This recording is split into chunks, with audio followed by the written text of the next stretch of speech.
இந்த வீடியோவில் நம்ம எதை பற்றி பார்க்க போகிறோம்னா, ரேஷன் கார்டு செல்ல முடியாத முதியவர்கள் மற்றும் ஃபிங்கர் பிரிண்ட் ஒர்க் ஆகாதவர் பார்த்தீங்கன்னா, அவர்களுக்கான பிரதிநிதியை ஆன்லைன் மூலமாக சேர்ப்பதற்கான ஆப்ஷனை எனேபிள் பண்ணிருக்காங்க. அதை நீங்கள் சேர்த்துட்டிங்கன்னா, உங்களுக்கு பதிலாக அவர்கள் ரேஷன் கடைக்கு சென்று பொருட்கள் வாங்குற மாதிரி இருக்கும். இது எப்படி ஆன்லைனில் அப்டேட் பண்ணுறது, அதற்கான ப்ரொசீஜர் என்னன்னு சொல்லி நம்ம டீட்டெயிலாக பார்க்கலாம். இதற்கு பார்த்தீங்கன்னா, ஃபஸ்ட்டு உங்களோட மொபைலில் ஏதாவது ஒரு ப்ரௌசர் ஓப்பன் பண்ணிக்கிங்க. அதில் கூகுள் சர்ச்சில் போயிட்டு டிஎன்பிடிஎஸ்ன்னு சொல்லி டைப் பண்ணுங்கள். டிஎன்பிடிஎஸ் ஜிஓவின்னு சொல்லி டைப் பண்ணுங்கள். அந்த மாதிரி நீங்கள் டைப் பண்ணி வைக்க கொடுத்தீங்கன்னா, ஃபஸ்ட் எடுத்துனே tnpds.gov.in ஒரு வெப்சைட் ஷோ ஆகும். அந்த வெப்சைட்டை வந்து செலக்ட் பண்ணுங்கள். அந்த வெப்சைட் நீங்கள் செலக்ட் பண்ண ஒரு 5 செகண்ட்ஸ் லோட் ஆகும். லோட் ஆகி கம்ப்ளீட்டாக வெரிஃபிகேட் பண்ணுங்கள். லோட் ஆகி கம்ப்ளீட் ஆன பிறகு உங்களுக்கு இந்த மாதிரி ஒரு பேஜ் ஷோ ஆகும். இதிலே பார்த்தீங்கன்னா நிறைய ஆப்ஷன் கொடுத்துருப்பாங்க. பாட்டமில் ஸ்க்ரோல் பண்ணுங்கள்.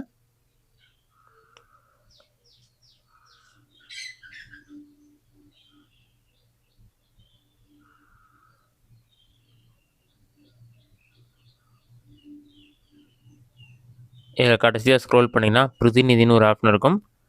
பிரதிநிதி நபரை சேர்க்கன்னு ஒரு ஆப்ஷன் கொடுத்துருப்பாங்க. அந்த ஆப்ஷன் வந்து நீங்கள் செலக்ட் பண்ணுங்கள். அதை நீங்கள் செலக்ட் பண்ணிங்கன்னா ஒரு 5 செகண்ட்ஸ் லோட் ஆகும். லோட் ஆகி கம்ப்ளீட்டாக வெரிஃபிகேட் பண்ணுங்கள். பிரதிநிதி நபரை சேர்க்கின்ற ஆப்ஷனை கிளிக் பண்ணிங்கன்னா ஒரு 5 செகண்ட்ஸ் லோட் ஆகி கம்ப்ளீட் ஆன பிறகு நெக்ஸ்ட் பேஜ் ஓப்பன் ஆகிடும். நெக்ஸ்ட் பேஜ் ஓப்பன் ஆன பிறகு உங்களுக்கு வந்து ரேஷன் கார்டுக்கு ரிஜிஸ்டர் பண்ண மொபைல் நம்பர் கேட்டிருப்பாங்க.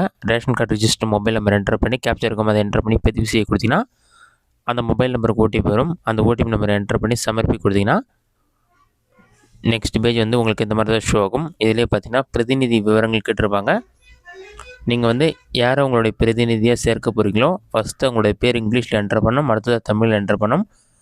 அவங்களுடைய பாலினம் வந்து ஆனா பெண்ணுன்னு சொல்லி செலக்ட் பண்ணிவிட்டு அவங்களுடைய பிறந்த தேதி கேலண்டரில் செலக்ட் பண்ணோம். நெக்ஸ்ட்டு அவங்களுக்கும் உங்களுக்குமான உறவுமுறை, உங்களுடைய தாயா தந்தையா என்னன்னு சொல்லிட்டு உறவுமுறை செலக்ட் பண்ணிவிட்டு அவங்களோட ரேஷன் கார்டு நம்பர் ஆட்டோமேட்டிக்காக ஷோ ஆகும். அடுத்ததான் நீங்கள் யாரை பிரதிநிதியாக சேர்க்குறீங்களோ அவங்களுடைய ஆதார் கார்டை வந்து நீங்கள் ஸ்கேன் பண்ணி அப்லோட் பண்ணுற மாதிரி இருக்கும். பதிவேற்ற ஆப்ஷனை கொடுத்தோன்னே அப்டேட் ஆகிடும். அதன் பிறகு அவங்களுடைய ஆதார் கார்டு நம்பர் என்டர் பண்ணுற மாதிரி இருக்கும். அவங்களோட ஆதார் கார்டு நம்பரை வந்து கரெக்டாக என்டர் பண்ணிக்கிங்க. அதை என்டர் பண்ண பிறகு அந்த டீட்டெயில்ஸ்லாம் ஒரு கரெக்டாக இருக்கான்னு செக் பண்ணி பார்த்த பிறகு இதில் பார்த்தீங்கன்னா நீக்கி சமர்ப்பின்னு 2 ஆப்ஷன் கொடுத்துருப்பாங்க. நீங்கள் ஏதாச்சும் மிஸ்டேக் இருந்ததுன்னா நீக்கி ஆப்ஷனை கிளிக் பண்ணி மறுபடியும் கரெக்டாக என்டர் பண்ணிக்கலாம். எல்லா டீட்டெயில்ஸுமே கரெக்டாக இருக்கான்னு செக் பண்ணிவிட்டு பதிவு செய்ய ஆப்ஷனை கிளிக் பண்ணிங்கன்னா உங்களோட அப்ளிகேஷன் வந்து சப்மிட் ஆகிடும். அதன் பிறகு அவங்க வந்து செக் பண்ணி பார்த்த பிறகு ஒன்ஸ் அவங்க அப்ரூவல் கொடுத்த பிறகு அப்ரூவல் ஆகும். அதன் பிறகு உங்களுடைய பிரதிநிதிகள் ரேஷன் கடைக்கு சென்று பொருட்கள் பெற்றுக்கொள்ள முடியும்.